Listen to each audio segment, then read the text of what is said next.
was saying good evening to you over there. Well, good morning to you. And yeah, tell me something about yourself, Emmy. How's life in general? And then we're gonna cut to the chase and go deep into the subjects of yours. Yeah, well, do you mean like in general? Yeah, as of now, how's life? Everything. Oh, it's going pretty good. Yeah, just working, raising kids, Hmm. good Uh, stuff. Speaking of that, Amy, like I stalked your profile and I saw that you are doing a lot of things. You are autistic adult specific needs consultant, speaker, and I watched some of your this. I'm not sure that was an interview or a podcast, but I was watching that. So it was quite fascinating about your insights about your homeschooling. So even I would like to ask you that question. But first Yeah. of all, tell me about the work that you do, Amy. Oh, tell you about it. Yes. So, I was a school psychologist Hmm. and I ended up homeschooling my children. I've worked in the United States in public schools, private schools, and homeschools. And what I do these days is I use psychological assessments to figure out, okay, what's going on in there and try to assess where a child is in their development from a holistic perspective, not just their academic abilities, but also how are we feeling physiologically? How are we doing cognitively in our development? How are we doing in our motor skills development? The whole picture. And then my job in working with parents these days worldwide is to help them figure out how can we help our child thrive? What is it that they need to do that? And you really have to understand child development well to be able to do that well because children develop in a specific order. Like Hmm. worldwide, children develop certain skills in a very specific order. Language is one of those. All languages have the same grammatical components, and they develop in a very specific order. And so, if you're not aware of the order that things go in and you're not looking at the whole picture, then you're not going to pick the right things in the right order. And so then you're going to feel like, well, we're not making any progress because Hmm. you picked the wrong thing in the wrong order. So it really comes down to taking a holistic perspective, looking at all the pieces, and then figuring out, okay, what's the next one? So Well, I do a lot of that. I write books, I speak, but mostly I work one on one with families, or I have a membership group where I work as a group. So that's a really great way, honestly, economically, hmm. of serving families worldwide because when we work one on one, a lot of times I'm basing that based on our economy where I live because I Yeah. have to pay to live where I live.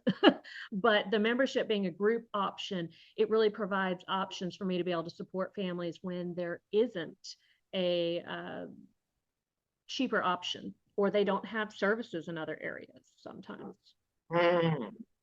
Makes sense. And Yeah.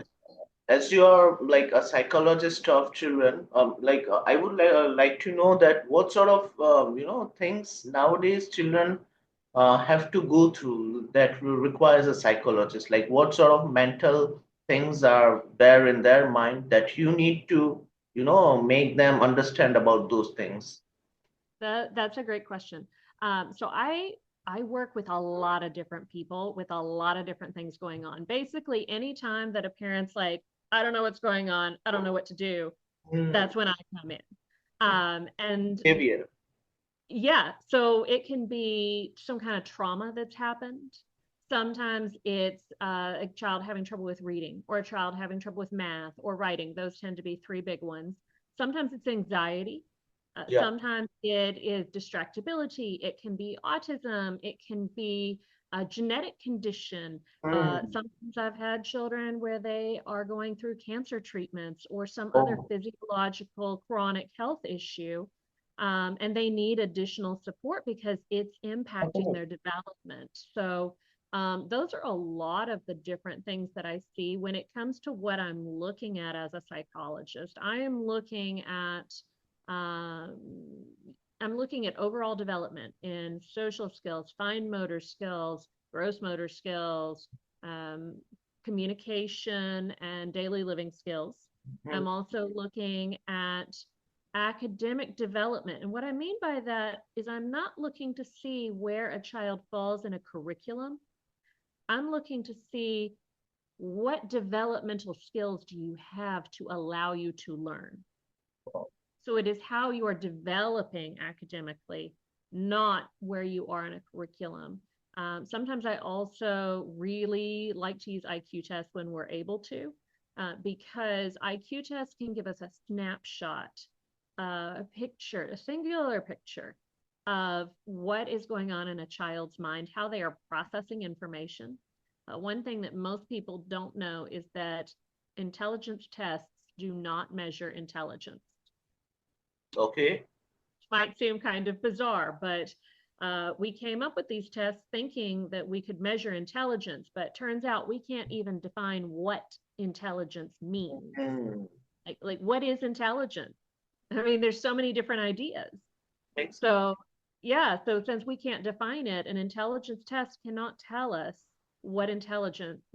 how intelligent a child is. But what it can do is give us that snapshot of where a child is at that moment in time and how they're processing information that we present to them. And it gives us a clue as to how development is happening.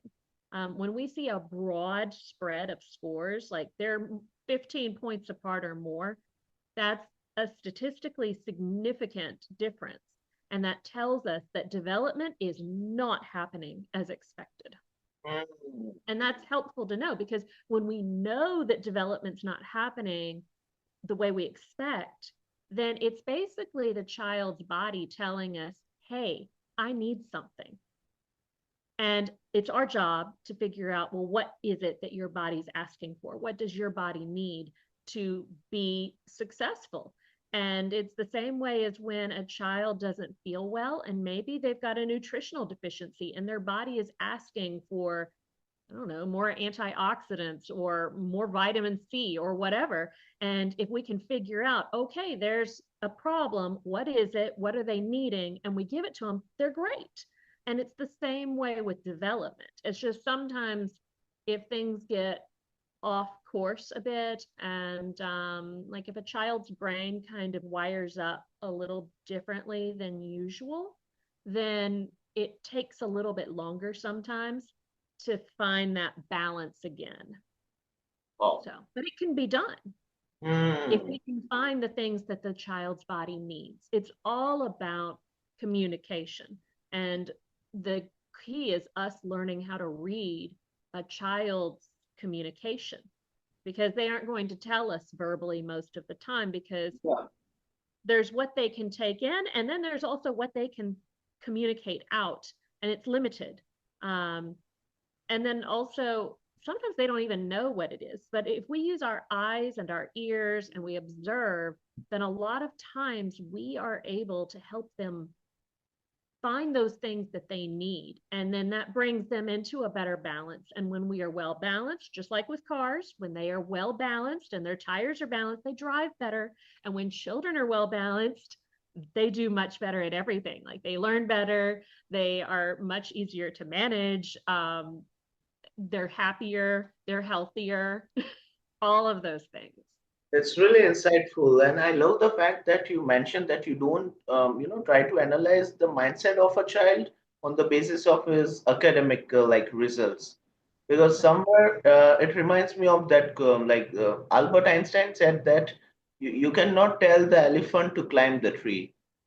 Yes. So that's really, when you mentioned that, I was completely into that. That you are really top notch, and that's, I guess, the right way. I'm not a psychologist, but I feel like that's the right way to do I that. think it is, but I will say that it is not always the most common approach to Mhm. psychology. Um, And I think that a lot of my approach has been influenced strongly by one being autistic and ADHD myself. But I also have I have some health problems that go along often with autism. And I have learned through dealing with that a lot of our more traditional medicines, our more holistic medicines, Ayurveda, Chinese medicine, like all of those modalities, a lot of times are able to really help us feel better, especially when Western medicine can't fix the problem. So, how can we support health better? And so, I've kind of taken a lot of what I've learned from that experience and applied it to psychology, which is Wow. not normal. Hmm. Next, wow. The reason I'm quite kind of shocked is because you mentioned Ayurveda, and I'm a a humongous follower of that thing because I'm also a yoga trainer. So Ayurveda and yoga are two big parts of my life. So, Yes, absolutely. I have an Ayurveda doctor that I see okay. virtually who helps support my health. And I also have a Chinese medicine doctor too. But what I love is that when we're looking at my health from that lens, we're looking at it from a lens of how can we support your body best and how can you be a partner with your own body so that it's not like a disease that we're fighting against. It feels easier to live with. Makes sense. And I'm not sure, but in your life, whenever you feel like you need some sort of help with yoga, now you have me. So you can drop me a message anytime. I love that. I'm a huge fan of yoga, actually. I went Oh. through one of our local teacher training programs. The teacher that I studied under, she studied in India. Um, Rishikesh, I I guess my. uh, I can't remember, Mhm. but um, but it was life changing. Yeah, definitely. Because it changes your perspective. Um, Definitely. and it definitely changed my perspective on psychology. Mm, Because I had been taught under a Western mindset how to do psychology. We use tests, we diagnose, and we treat. And this category of diagnosis needs this kind of treatment. Without it's choosing your treatment based on the diagnosis instead of what you see and experience. And so nowadays, when I look at what's going on with the kid, I'm thinking, okay, so what are we seeing? What is stopping this child from being happy and comfortable and feeling well balanced? How can we help that? And focusing less on, I mean, I still sometimes write letters for doctors saying, hey, this is the testing we had. I highly recommend this diagnosis because you can't diagnose worldwide because you can't be licensed worldwide, but I will mm, write people's doctors letters, and that way they're able to get a diagnosis much faster. I know in the United States, usually about a year and a half wait time is standard to yeah. get in for an autism evaluation, and usually I can get it done in a couple months or less. So, and then if I write a letter to their doctor and their doctor decides to make it official with me presenting the information that they need, then a lot of times families are able to get services and things that they wouldn't have been able to get otherwise. Mm, wow. So And oh, I had it's this. a way of trying to find ways to get the tools into parents' hands And because what? parents change lives more so than anybody else. Yeah, definitely. They are with them all the time with their children. Yes.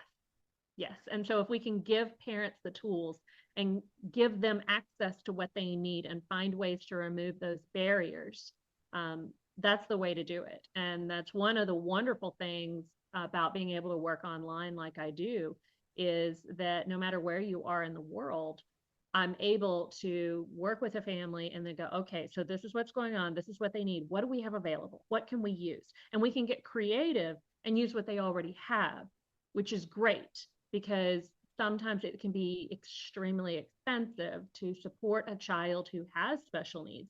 So when we know what we need and then we can get creative with what do we already have, that helps cut costs a lot. Mm, interesting. And Amy, like when it comes to therapy, which therapy in general do you apply? Is it cognitive behavior therapy, or do you go with any other therapies as well? Most of the time, I work with the parents because I Hmm. have found that parents are more effective at helping their children than any therapist. Because, like you said, they're with their children all the time. They know their children really well. And honestly, no one is more invested in their child becoming successful than their parents because Yeah. their parents really hope that one day they grow up and get a job. And so whatever we can do to help facilitate that is what a parent wants ultimately. And so if I can give the tools to the parent, that's really a better option. So I will do assessment. Sometimes I don't even see the kid, but I collect all of the information and then we go through it. I talk with the parent. We kind of work as a collaborative team because there's what the parent sees and there's what my data says. And it's a mix of both. It's not just one or the other. Um, Hmm. and sometimes I will work with kids, like in my membership group, we have events every week for both kids and parents. And a lot of those events are focused at social development in a lot of ways. We're playing Minecraft, we're playing basically Dungeons and Dragons. Wow. Uh, yeah, fun stuff. But it's fun stuff where we're interacting with each other and we're problem solving and we're figuring out how to solve some of those problems without, you know, hurting people's feelings, hopefully. Hmm. Um, we also have book clubs and Nice. sometimes we'll do some little classes like I'm doing a career planning class right now, so Hmm. we do a variety of events throughout the week, and the kids even create clubs. So we've got an art club and a video game club right now. Okay. We've had Rubik's Cube club, origami club, but it gives the kids an opportunity to have a sense of community and to make friends with other kids that are going through a lot of the same things they are, that they can Hmm. connect with and that like all of the same things that they like. So um, I most of the time when I work with kids directly, that's how I do it. I do sometimes have families that I see on a regular basis. And usually that's in more of a coaching application than anything else. I find that my psychology training has been extremely beneficial because it teaches you the laws and ethics and what is acceptable and what is not acceptable in a therapeutic setting. Hmm. But I find that when it comes to working with individual families, that coaching is in a lot of ways more effective, but not coaching them in what to do necessarily, but coaching them in um, walking through the questions and concerns they already have and helping them find the tools that are the right tools for them. So Yeah. a lot Even of I, times it's helping uh, people find tools. yeah, and even sharing your what's going on inside your body, like even like when you speak to someone, you feel relieved, you feel rejuvenated. So I guess that helps in that case also psychology is it plays a big role in that. Yes, and I think that for a lot of my families, a lot of times the kids are neurodivergent, whether it's autism, ADHD, learning disability, there's something going on. Okay. And the apple never falls far from the tree, Hmm. meaning the parents often are like that too. Yeah. And it I find that a lot of them really appreciate the community because it gives them an opportunity to be with other people that they can connect with. And a lot of times, people who are neurodivergent have a hard time connecting with others. Um, and so it's really nice to be able to provide that. I love running a community. I I take I take on a great deal of responsibility with that, because in my mind, it is my responsibility to set the tone for that community. And so the tone that I set for that community has always been, we are inclusive and kind to everyone. And, you know, let everyone have the opportunity to be themselves. And as long as we're being kind to each other, I have no problem with anything. And that's pretty much the one rule pretty much that I have within my community is we are kind. And Yeah, it's number one rule at my house with my own children too. be kind. Wow. Hmm. Be Um, kind. A on lot the harder than people think. other hand, Amy, on the contrary of being kind, I would like to ask you, like, you are quite vociferous when it comes to the topic of autism, and so I would love to know that what is one or more than one questions that people ask you and you are like, you are sick of it, like you feel like I'm gonna kick your ass, stop asking these questions. I don't get that way very often. I tend to Okay. be like, you don't work in this kind of field without being extremely patient. Hmm. Goes with parents too. Like, I have parents who purchase a consult and I don't hear from them for 2 years. And then all of a sudden they're like, hey, do you remember that consult I ordered? Can I still do it? And I'm like, yes, absolutely. Okay. So it doesn't happen very often. I'm actually trying to think of a time. It usually it is more common when, usually it's when I'm grumpy, honestly. If I'm upset with someone or tired of something, it's usually because I'm tired. It's not because I'm Makes tired sense. of a thing. And I think I think that's something that a lot of times people don't realize. They Yeah. attach it to the thing, but in reality, it's them themselves that are tired. Um, Wow, I that's profound. Yes, and I have a very strong love of people. I always have. And I'm also very good at seeing the good in other people. You Okay. don't go into a field like this without being able to do that, I feel like. Hmm. Um, but I do that extremely so. I very rarely meet someone that I don't like. It is very unusual in my personal life for me to like even unfriend someone on social media. Like, you really have to have been a real jerk. Yeah. I don't like jerks. I don't like people who are jerks to kids. That really makes me angry. Yeah, All that's right, true. I found one. Yeah. And Yeah, even I don't like people who are jerks to kids. Amy, I deal with some children, like because I am an English teacher. So what I observe in kids nowadays is they are really hyper. They are hyper all the time. So is They it are. because of technology or it's because of the food they consume? I it it's hard to know for certain, but what I am seeing currently, I feel like it is some kind of something environmental. Okay. And I'd be inclined more to say food, because that has been a bigger role in my own life and in my own Hmm. children's lives.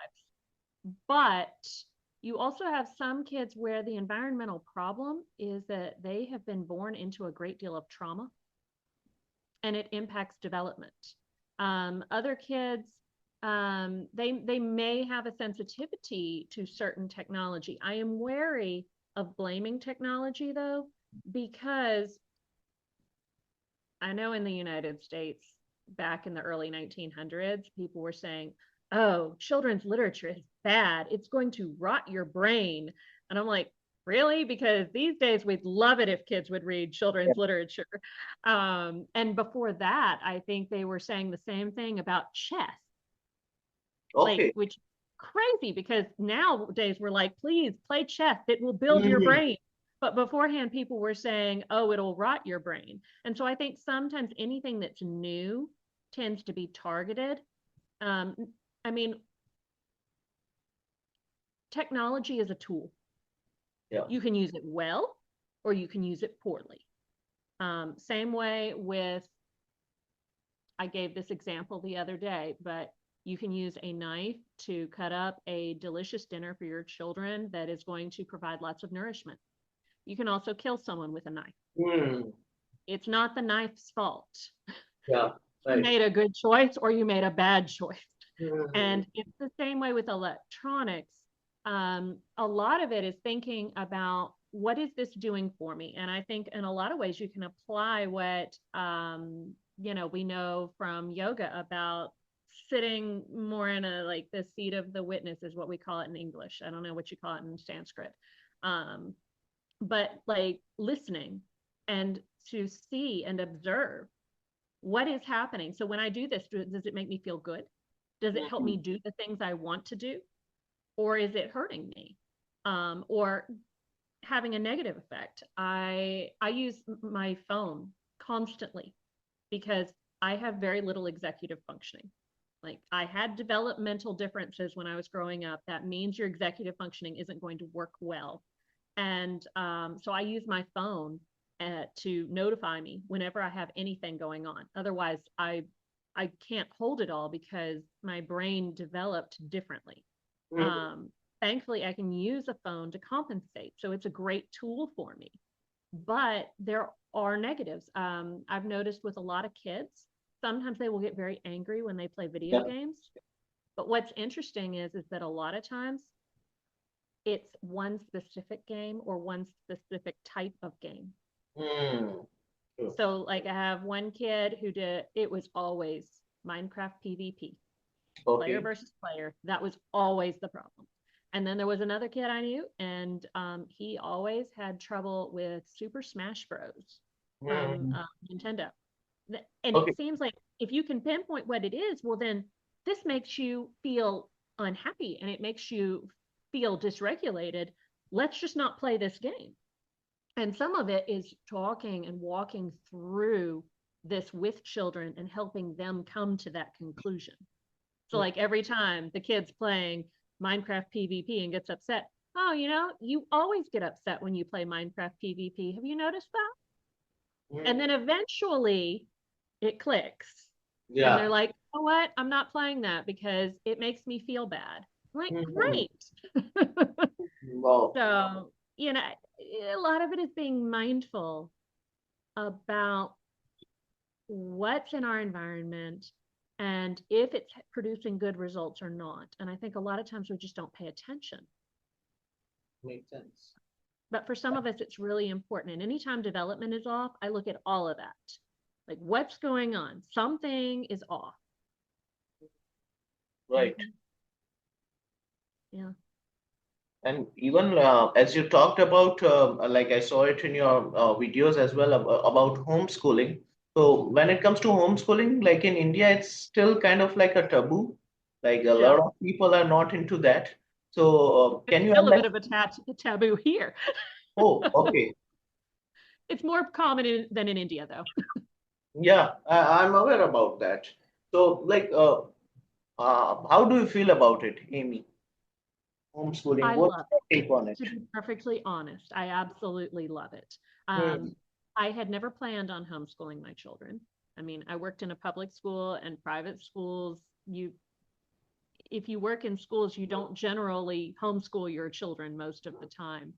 But part of the reason that I decided to homeschool my children was because they're both autistic. One of them was very anxious, and she did really well around me, but she sometimes couldn't realize that we weren't the same person.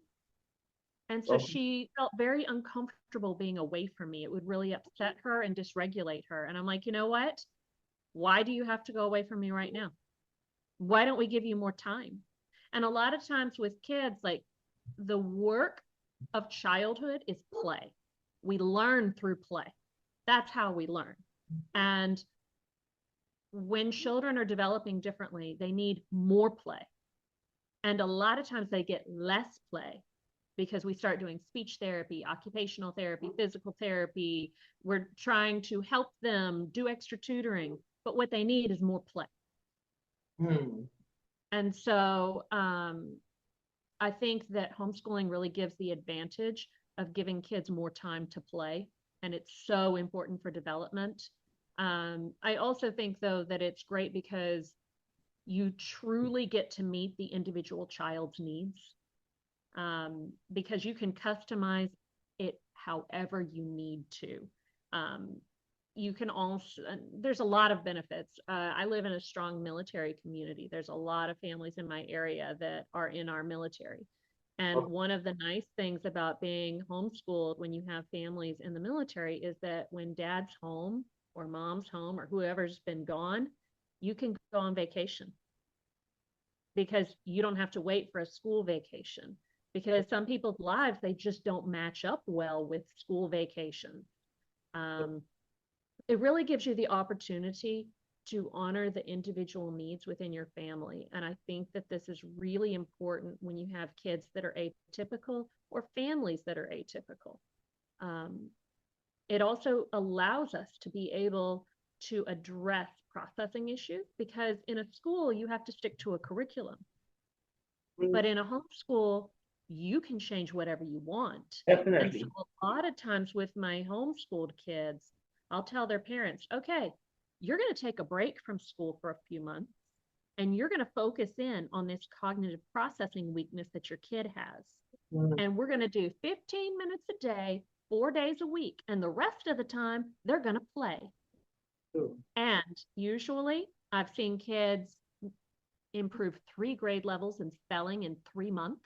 Hmm. I've seen kids improve 7 years in receptive language in 6 months.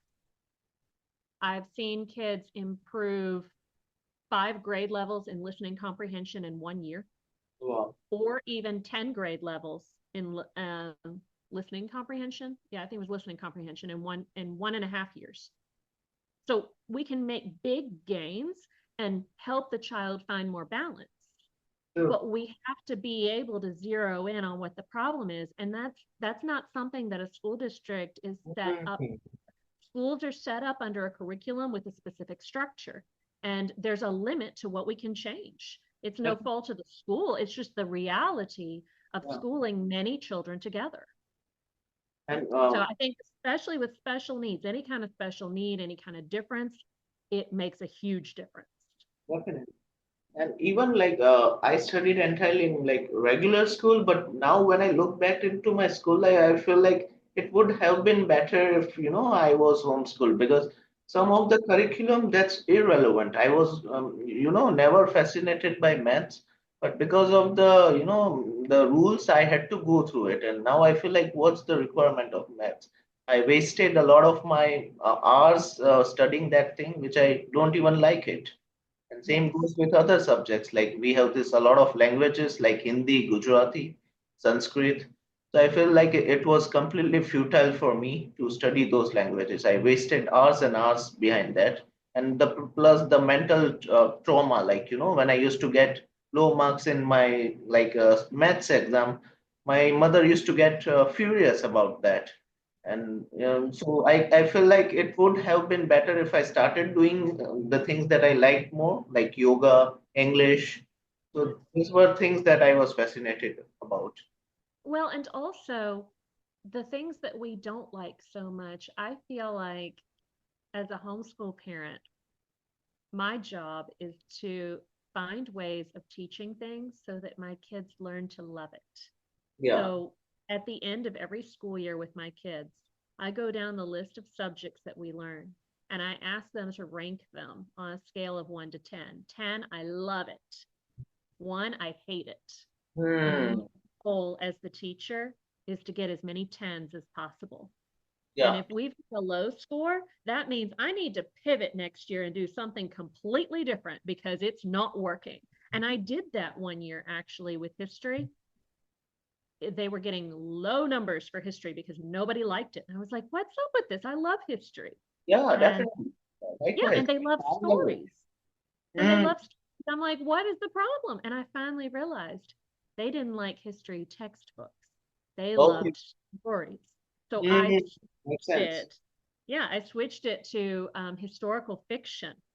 and True. they loved it. And now they'll do a textbook, Definitely. but they loved the historical fiction because it made it come alive. And so if you can homeschool your children, then you have the opportunity to find out what makes this fun for you instead of how can we make learning miserable for you, Hmm. which True. isn't necessarily the teacher's goal, Yeah. but it happens a lot of times because there's just a poor fit between the curriculum or the structure of the school. Um, Also, a lot of times kids with sensory processing issues can get very overwhelmed from being at school. So they're Mhm. working so hard just to show up, Yeah. and then they have to go home and reteach it to themselves because they didn't understand what was happening when they were there. And it's just a big waste of time for kids who are having to work so hard to just show up. And if we don't have to work so hard to show up, then we've got time to work on that development Mhm. and to be able to show up more easily in our adult life. True. And also, like I feel like the topics that you try to teach to your students are relevant. Uh, Yeah. because happens in school is some of the topics are really outdated and they're irrelevant. Like now, when I think about, I am an English teacher, and I think like, where's the need to prove that a triangle is triangle, a Pythagoras theorem? Where does this things apply in my life?